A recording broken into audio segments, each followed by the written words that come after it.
Good morning बच्चों।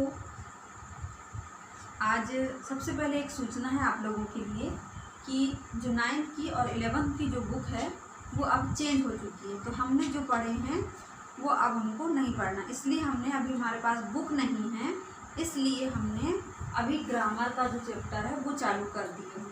अभी हमने बुक देखी नहीं है, देख के आए हैं, लेकिन अब उसको कल वल लेने जाएंगे, है ना।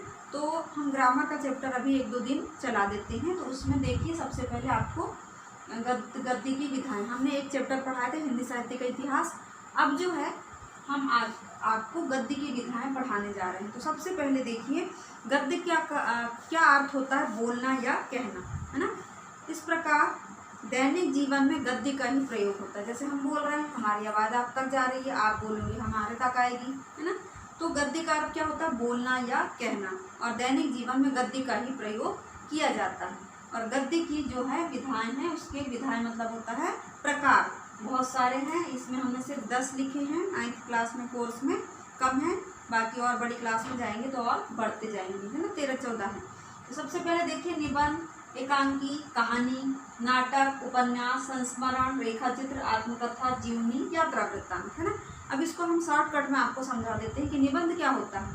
निबंध का अर्थ होता है बांधना, नी धन बंध से मिलकर बना है, जिसका अर्थ होता है अच्छी तरह से बंधा हुआ, है ना। और इनकी एक परिभाषा है जो कि रामचंद्र शुक्ल ने दिए हैं कि यदि निबंध गद्य की कसौटी है, तो यदि निबंध गद्य कवियों या लेखकों की कसौटी है, तो गद्य निबंध की कसौटी है। ऐसा करके रामचंद्र शुक्ल की एक प्रसिद्ध जो है परिभाषा है वो दिया है। उसके बाद एकांकी क्या होती है, एक अंक वाली रचना क्या कहलाती है, एकांकी कहलाती है ना। जिसमें कोई भी एक देशभक्ति से पूर्ण या सामाजिक समस्याओं को लिया जाता है ना। वैसे ही इसके साथ में एक नाटक देख लीजिए। नाटक का अर्थ मतलब क्या होता है, उसको अभिनय, मतलब इसका जो अभिनय है वो रंगमंच पर किया जाता है और किसी मतलब कुछ पात्रों के माध्यम से। एकांकी की अपेक्षा नाटक बड़ा होता है और इसको देखकर दर्शक क्या करते हैं, आनंद लेते हैं, तो वो क्या कहलाता है, नाटक। कहानी क्या होती है, जिसमें मानव जीवन की किसी एक घटना को लिया जाता है, घटना का चित्रण किया जाता है, उसे कहानी कहते हैं। उपन्यास की अपेक्षा कहानी क्या होती है, छोटी होती है। उपन्यास जो होता है, जिसमें उपन्यास का अर्थ होता है समीप रखना, है ना। तो जैसे कहानी में किसी एक घटना को लिया जाता है, इस उपन्यास में किसी भी व्यक्ति के जीवन की एक घटना को नहीं, बल्कि अन्य छोटी छोटी घटनाओं को भी लिया जाता है। जैसे कोई छोटी कहानी चल रही है, उसके अंतर एक बड़ी कहानी चल रही है, उसके अंतर्गत कोई छोटी छोटी कहानियाँ भी आएगी, तो वो क्या कहलाता है, उपन्यास कहलाता है। वैसे आत्मकथा क्या कहलाती है, अपनी स्वयं की लिखी, हम स्वयं भी क्या कर सकते हैं, आत्मकथा लिख सकते हैं। जैसे कि उसमें हम अपने गुण और दोष, अच्छाई बुराई दोनों को दर्शाते हैं, वो क्या कहलाती है, आत्मकथा कहलाती है। और जीवनी क्या होती है, किसी दूसरे व्यक्ति की लिखी जाती है, किसी महापुरुष की लिखी जाती है, साधारण व्यक्ति की नहीं लिखी जाती, तो वो क्या कहलाती है, जीवनी। वैसे ही संस्मरण, समधन स्मरण से मिलकर बना है, जिसका अर्थ होता है अच्छी याद या घटना, है ना। हमारे जीवन में कभी कोई ऐसी घटना घट जाती है जिसे कि हम कभी भुला नहीं पाते, तो ऐसी घटना या याद क्या कहलाती है, संस्मरण कहलाता है ना। उसके बाद रेखा चित्र, जैसे शब्दों की कलात्मक रेखाओं द्वारा खींचा गया चित्र क्या कहलाता है, रेखा चित्र कहलाता है ना। महादेव जी वर्मा इसके लिए प्रसिद्ध है। यात्रा वृत्तांत क्या होता है, यानी कि जब हम कभी कोई लेखक या कवि या हम भी जाते हैं कहीं पर बाहर यात्रा करने के लिए, काठमांडू है, नेपाल है, और वहाँ से आकर किसी दूसरे व्यक्ति को उसकी एक एक घटना को सुनाना कि हम कैसे पहुँचे, क्या हुआ वहाँ पर, तो वो क्या कहलाती है, वो क्या कहलाता है, यात्रा वृत्तांत कहलाता है। अब हम आपको एक मतलब जो किताब की भाषा है उसमें हम आपको बता दे रहे हैं कि निबंध का अर्थ होता है बांधना, है ना। और उसको हमने पहले बताया था कि यदि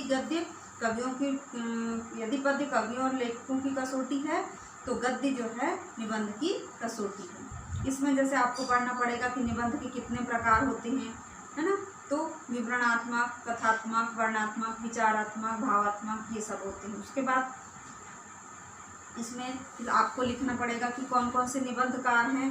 तो रामचंद्र शुक्ल, महावीर प्रसाद द्विवेदी, गुलाब राय, सरदार मुंशी, ये नाम आपको लिखना पड़ेगा। ये जो पुरानी बुक है उससे भी आप अभी नोट कर सकते हैं। फिर नाटक है, या फिर हम लिखा देंगे, है ना, और फोटो भेज देंगे। नाटक जो है, नाटक दृश्य काव्य है क्योंकि इसका प्रदर्शन रंगमंच पर भी किया जाता है ना। नाटक के 7 तत्व माने गए। ये IMP है, हो सकता है नई बुक में भी दे दे।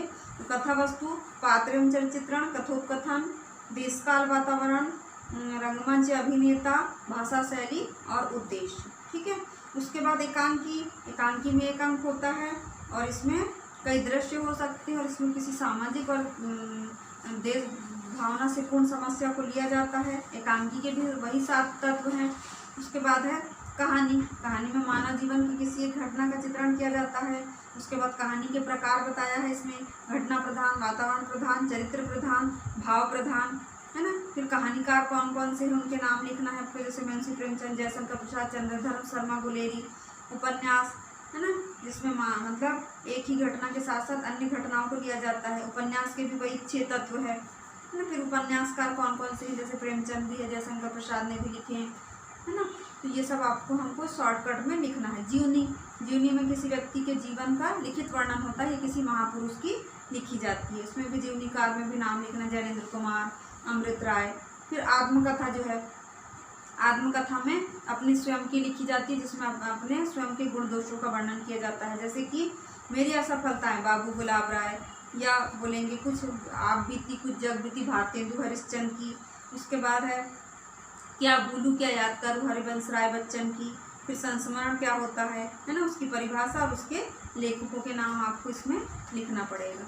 और यात्रा वृत्तांत जो है, यात्रा वृत्तांत वही बताए थे हमने कि कभी कोई लेखक या हम खुद भी कहीं बाहर यात्रा करने के लिए जाते हैं और वहाँ से आकर अपने मित्रों को जो घटना सुनाते हैं वही क्या कहलाती है, यात्रा वृत्तांत। तो यात्रा वृत्तांत लेखकों के भी नाम हमको लिखना पड़ेगा। तो आज हम इसको समझा दिए, उसके बाद हम आपको नोट भी करवा देंगे। तो आज की कक्षा बच्चों यही समाप्त होती है। धन्यवाद। और बुक आप लोग ले सकते हैं जब हम बताएंगे तब।